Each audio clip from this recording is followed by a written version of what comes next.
आज आपण एकदम सोप्या पद्धतीने अंडा मसाला कसा करणार आहे हे बघणार आहोत। चला तर आता रेसिपीकडे वळूया।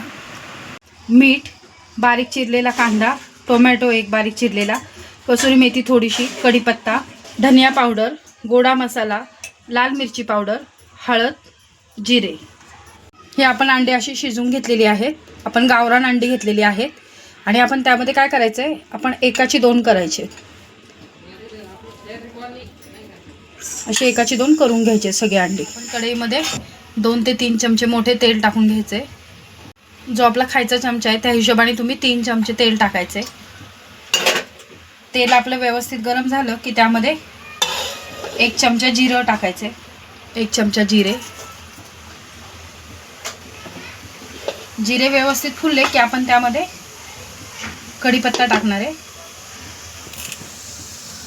आता आपण यामध्ये बारीक चिरलेला कांदा टाकून घेणार आहे। कांदा व्यवस्थित परतून घ्यायचा आहे आपल्याला, तो शिजून घ्यायचा आहे जरा बऱ्यापैकी। आता आपला कांदा व्यवस्थित शिजला आहे, त्यामध्येच आपण आता टोमॅटो ॲड करणार आहे।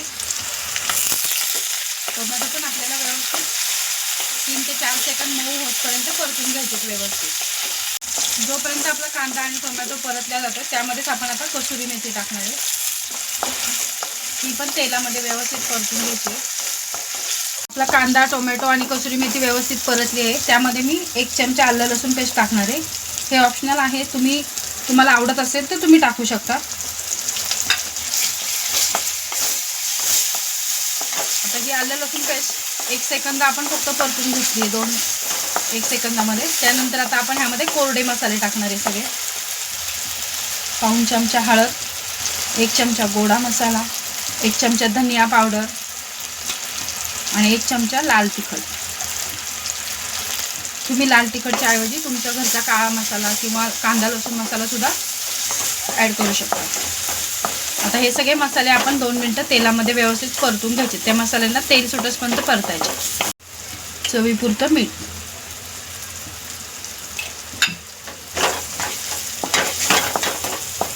यामध्ये फक्त 1 कपच्या हिशोबाने पाणी टाकणार आहे। 1 कपाच्या हिशोबाने आपण ह्यामध्ये पाणी ॲड केले, कारण की ते मसाला आपला करपायला नको, खाली कढईला लागायला नको त्याच्यामुळे। हे पहा, आपला मसाला आता व्यवस्थित उकळलेला आहे। आता आपण त्यामध्ये ही अंडी सोडून घेऊया। आपल्याला जास्त पातळ नाही करायचं आहे। आता आपण अलगद हाताने ही फक्त पलटी करून घ्यायची ही सगळी अंडी।